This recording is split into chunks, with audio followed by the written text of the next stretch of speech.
Dillon Gabriel's stats speak for themselves. Under 60% completion rate, giveaways in critical moments, and a risk-averse style that has stalled the Browns' offense. Yet even with fans, media, and league insiders begging for change, the coaching staff won't budge. Gabriel was a high draft investment, and it's become clear that management is clinging to that sunk cost.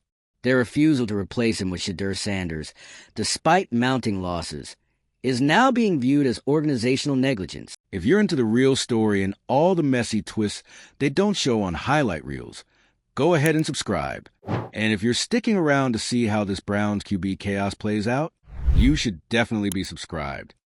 It's a classic case of ego over evidence, where performance metrics take a back seat to face-saving strategy. By holding firm on Gabriel, the Browns are signaling a dangerous message. Draft status outweighs accountability. It's a mindset that wastes potential, alienates the locker room, and diminishes the very culture a competitive team needs. Until Sanders gets a shot, Cleveland's season is stuck in reverse, dragging down the franchise and its future. The Cleveland Browns are unraveling in public, and no one's even pretending to hide it anymore. You've got a team in crisis, a fan base boiling over, and a quarterback situation that's gone from frustrating to flat-out bizarre. And at the center of the chaos, Shedeur Sanders, one of the most talked-about young QBs in football, still watching from the sidelines while the season circles the drain. This isn't just a case of wait your turn. This is a full-blown organizational-level implosion that's wasting time, talent, and trust. Let's be very clear about what's happening. Shedeur Sanders was drafted to lead this team, but instead of giving him the keys, the Browns parked him behind a phantom injury label that no one believes. There's no real update, no rehab footage, no clarification from the coaching staff, just vague phrases like, he's still working through some things, while Dillon Gabriel goes out every week and delivers subpar, mistake-riddled football. And now we know. Kevin Stefanski wanted Shedeur to start. He asked him, begged, even, and Shedeur said no. That wasn't just a refusal to play. That was a power move, a line drawn in the sand. Sanders wasn't going to be used as a desperation bailout when the team had already made it clear they didn't trust him. You don't ask someone to walk into a fire after you've spent weeks pretending they don't exist. And that's exactly what Stefanski tried to do. The Browns have backed themselves into a corner. They drafted Dillon Gabriel early, handed him the reins, and pretended he was the answer. He wasn't. His numbers don't lie. Under 60% completion rate, giveaways in the worst moments, and a risk-averse playing style that keeps the offense crawling instead of attacking. But instead of adjusting, the coaching staff doubled down. Instead of giving Shedeur a shot, they created a wall of excuses and misleading narratives. That phantom injury? It's looking more like a cover story than a medical report. And then there's the internal fear, the whispers from inside the building that Stefanski and his staff never really wanted Sanders as their backup. They wanted someone like Bailey Zapp. Why? Because Zapp would follow the playbook, stay in line, and not rock the boat. Sanders, on the other hand, brings energy, autonomy, attention. He changes the dynamic. He challenges the chain of command. That's what this really comes down to. Control. The coaching staff is afraid of losing it, afraid that if Shedeur starts lighting it up, the offense will no longer be theirs. It'll be his. And they're right, because the moment Sanders steps on the field, the balance shifts, the story changes, and everyone in that locker room, in the media, and across the league will know they waited too long. It's already happening. Cleveland reporters have started digging in. Analysts are asking what the rest of us already know. How can you justify keeping Sanders on the bench in a season like this? How can you defend investing in Gabriel when he's clearly not delivering? How can you say this team is building for the future when your potential franchise quarterback is stuck watching from the sideline with no timeline and no explanation? You can't. It doesn't hold up. This is about fear. Fear of being wrong. Fear of giving up control. Fear of having to answer for ego-driven decisions that have left the Browns with a 2-6 record and a locker room that's reportedly starting to question everything. And let's not pretend this is just a coaching problem. Andrew Berry, the GM, is right in the middle of this. The decisions to overvalue Gabriel, to draft like you're playing fantasy football, to hold Shedeur back, protect the plan. Those choices are starting to rot from the inside. Barry's made it clear. His draft capital is more valuable than the scoreboard. That kind of thinking is what's killing this team.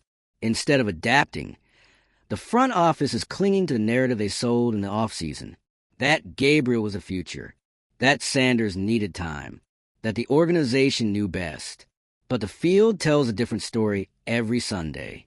And the more this drags on, the more this looks like negligence disguised as patience. Meanwhile, Shedeur's value is being damaged every week he sits. Development isn't just about reps. It's about rhythm, confidence, chemistry. Every missed snap is a missed opportunity to grow, to build trust with receivers, to adjust to the speed of the game. And you can't simulate that in meetings or walkthroughs. You only get better by playing. That's what the Browns are failing to understand. Or worse, choosing to ignore. And this refusal to pivot is costing them. Not just games, not just fans, but credibility. Cleveland's media isn't soft-pedaling anymore. Headlines are calling this what it is, a leadership breakdown. A franchise paralyzed by its own bad bets. The fans aren't holding back either. Booing in the first quarter. Chants for Sanders from the upper decks. You don't get that in a functional locker room. You get that when the disconnect between talent and decisions is that obvious. And now there's another layer of pressure building, Dion. Because for all the silence coming out of the Sanders camp, there's a limit. And if Dion decides to speak out publicly, this entire thing will escalate fast. The media floodgates will open. Questions will turn to demands. And the Browns, already drowning in confusion, will be forced to respond on someone else's terms. They know this. That's why they've been so careful. So quiet. But that leash is getting shorter every day. The longer they delay, the more likely it is that Shedeur himself or his camp will start exploring their options. This is a player with leverage, with branding, with a platform. He doesn't need to sit in silence while the team stalls his development and tanks his trajectory. There's already speculation around the league. Whispers that the Browns keep this up, Shedeur could quietly start looking at exit routes. Because at some point, the damage becomes personal. This isn't just about playbooks and rotations anymore. This is about trust. And once a player loses trust in an organization, there's no putting that back together. Right now, the Browns are risking a lot to maintain control. They're risking the locker room, the fans, the season, and Shedeur's long-term buy-in. And for what? To save face? To delay the inevitable? Because make no mistake, the clock is ticking. Fast. They can keep running Gabriel out there. But every week it looks worse. Every week the stats backfire. Every week the fans get louder. And every week Sanders' absence becomes more of a statement than anything Stefanski says in a press conference. The pressure is not going away. It's building. And if the Browns think they can hide behind silence and internal evaluations, they're in for a wake-up call. This is a team at a crossroads. They can admit the mistake, start Shedeur, and at least try to salvage what's left. Or they can keep pretending this is all part of the plan and crash into a complete off-season overhaul. Coaches, front office, maybe even quarterback room included. There's no safe middle ground anymore. If you're watching this whole thing unfold and wondering how much longer it can drag on, you're not alone. Drop your thoughts in the comments. Should Shedeur start now? Is the front office too far gone? And if Dion finally speaks, will that be the moment the situation explodes? Make sure to like, share, and hit subscribe, because with the Browns it's dysfunctional and the pressure this high, you already know the next chapter is going to be even messier. So here we are, stuck in the surreal loop of bad decisions, vague injuries, underwhelming performances, and mounting frustration. The Browns are 2-6. The offense is toothless. The fans are restless. And Shedeur Sanders? Still benched. Still quiet. Still watching this disaster unfold from the sidelines like he's not the most obvious solution sitting in plain sight. But let's stop dancing around it. This is not a quarterback controversy. This is a quarterback cover-up. And it's unraveling. From the moment Shedeur was drafted, the writing was on the wall. He wasn't just coming in to be a developmental project. He was brought in to be the guy. The next phase. The future. And yet, 8 games in, while the Browns are actively spiraling, He hasn't been given one legitimate opportunity to prove it. Why? The official narrative? He's still recovering from an injury. The unofficial truth? The coaching staff is afraid. Afraid of what happens when Sanders takes the field and shows up the hand-picked starter they stake their credibility on. Afraid of what it means when your backup outshines your starter. Afraid of what that says about your draft decisions, your leadership, and your vision for the franchise. But you can't outrun reality. And you can't hide from numbers. Dillon Gabriel has failed to inspire, failed to grow, failed to move the needle. The guy's supposed to be your bridge quarterback, but right now he looks more like a roadblock. Less than 60% completion rate. No downfield threat. Conservative play calling designed to minimize mistakes instead of generate points. And that's the core issue. The Browns are playing not to lose instead of playing to win. And in doing so, they're losing everything. Losing games. Losing trust. Losing time. Shedeur Sanders isn't just a better option. He's the only viable one left. The only one with ceiling worth chasing. And yet, the team keeps him on ice like they're afraid to break the glass. And at this point, people have stopped buying the injury excuse.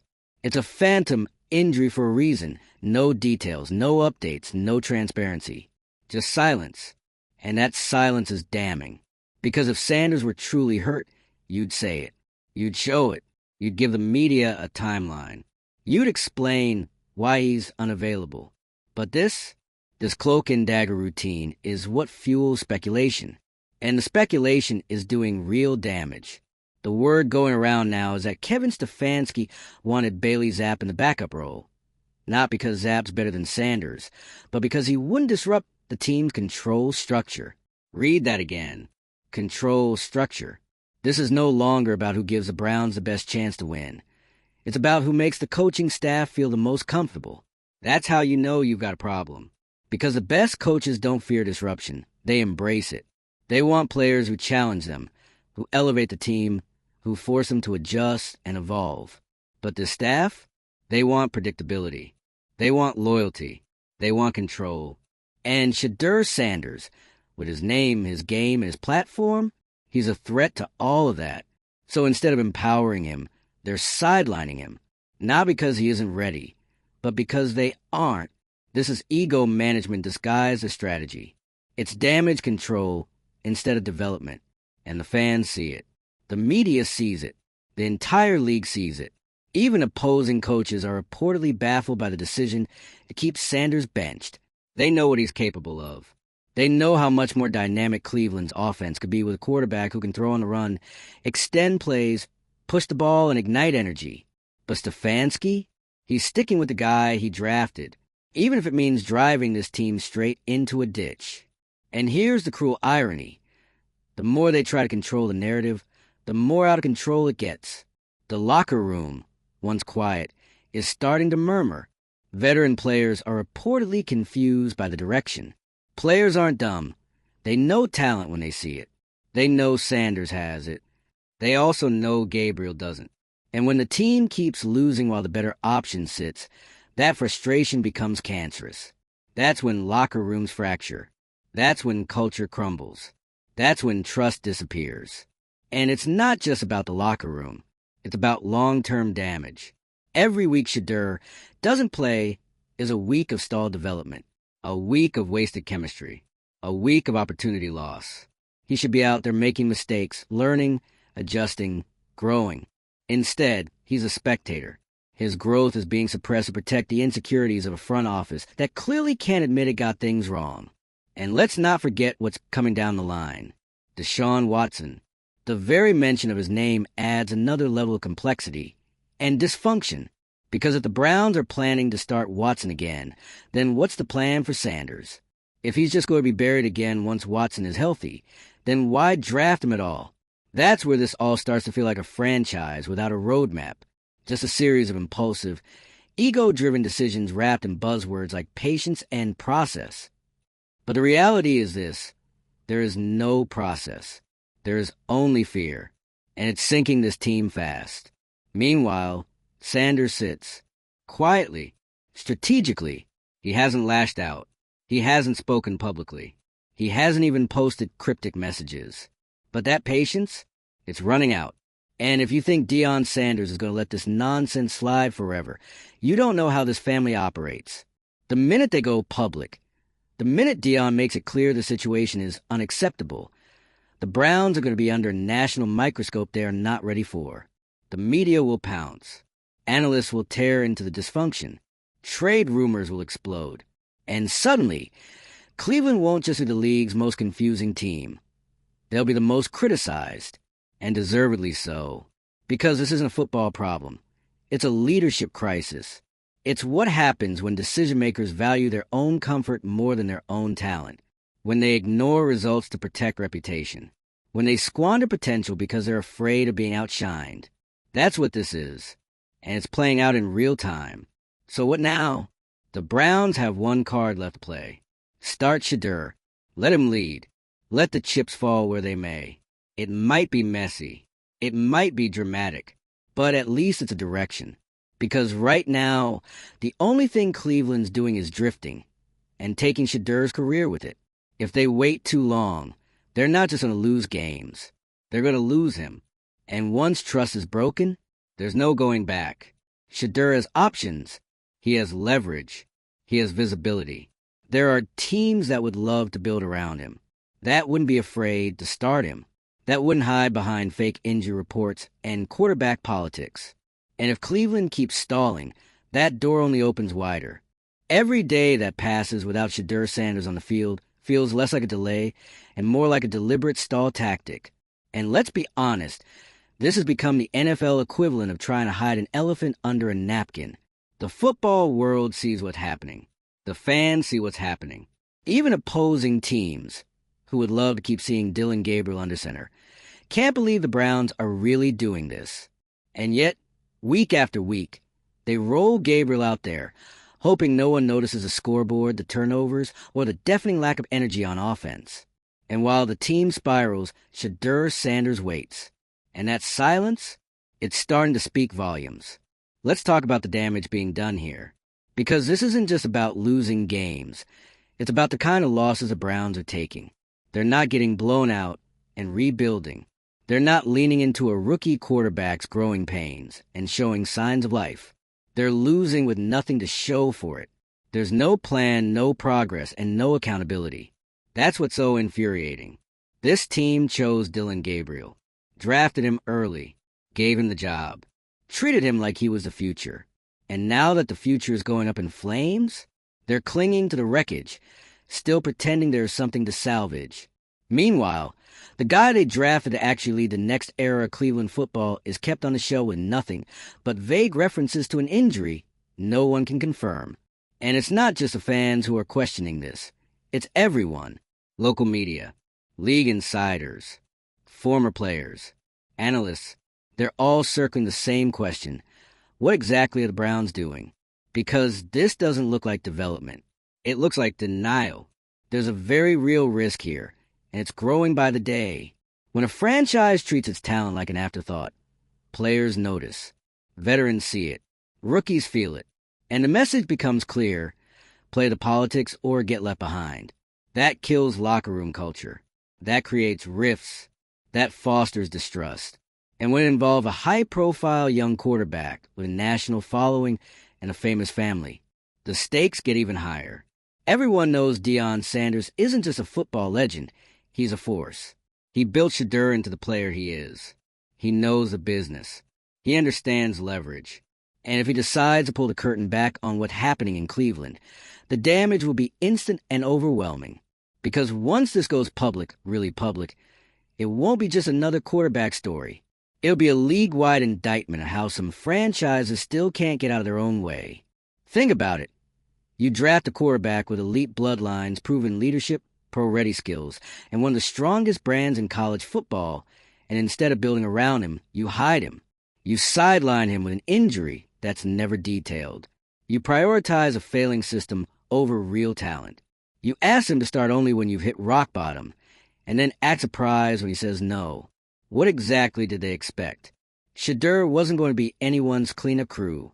Not after they ghosted him for half the season. Not after they let Gabriel take hit after hit. while the offense sputtered through week after week of predictable, low-effort football. When Stefanski finally went to Shedeur, it wasn't an opportunity. It was damage control. And Shedeur knew it. So he pulled the trigger. He declined. He said in no uncertain terms, "You don't have to act like I'm your solution now, after pretending I wasn't good enough for 8 weeks." That wasn't just a bold move. It was the right move. Because if he stepped into that mess, he'd be taking the blame for a failure he didn't create. And the Browns would have loved that. Another excuse to dodge responsibility. But now, that option's off the table. And here's where it gets even more dangerous for Cleveland. Because with each passing game, Shedeur gains more leverage. He hasn't said a word publicly. No dramatic statements. No cryptic posts. No interviews. And that restraint, it's powerful. It's intentional. And it's temporary. Because when Shedeur does speak, and you know he eventually will, this whole thing is going to erupt. Whether it's him or Dion or both. Once the Sanders camp goes public, Cleveland loses control of the narrative. The leaks, the coaching dysfunction, the fandom injury stories, all of it will be exposed. And at that point, it won't be just fans asking questions. It'll be owners. It'll be other players. It'll be agents wondering if their clients can trust anything coming out of that building. And if this drags out much longer, you have to wonder, does Shedeur even want to be in Cleveland anymore? That's a serious question. Because this isn't just about who starts. It's about trust. And once you break that, it's almost impossible to repair. Especially when the rest of the league is watching and whispering. If he's available, we're in. Other franchises would kill to have a quarterback like Sanders. They wouldn't bury him under someone else's mistakes. They'd hand him the keys, build the system around him, and let him lead. And if the Browns aren't careful, that's exactly what's going to happen. He'll walk, or demand a trade, or go public. And when he does, it's not going to be quiet. It's going to be national, loud, ugly. And the Browns? They'll have no one to blame but themselves. Because this could have gone differently. They could have started Shedeur from the jump, or at least early in the season. They could have admitted that Gabriel wasn't the guy and pivoted. They could have empowered their future instead of protecting their pride. But they didn't. They gambled on safety, on silence, on spinning the media, on ducking questions and hoping no one noticed. But we did. And now it's too late to pretend this is a misunderstanding. It's mismanagement. Plain and simple. And unless they make a drastic course correction, fast, they're about to watch one of the league's most promising quarterbacks walk away before he ever gets a real shot. So let's say what we're all thinking. Start Shedeur Sanders. Stop pretending the season can be salvaged with the status quo. Stop hiding behind excuses. Let the man play. And if you can't do that, then say it. Be honest. But don't keep wasting his time and hours with this half-baked, ego-fueled disaster of a plan. If you're just as done with the excuses, the gaslighting, and the nonsense, drop your thoughts in the comments. Should Shedeur walk? Should Dion speak up? Is there any way to save this mess? Like this video. Share it with someone who's been screaming at the TV all season. And hit subscribe, because with Cleveland in full-blown meltdown mode, you already know the saga is far from over.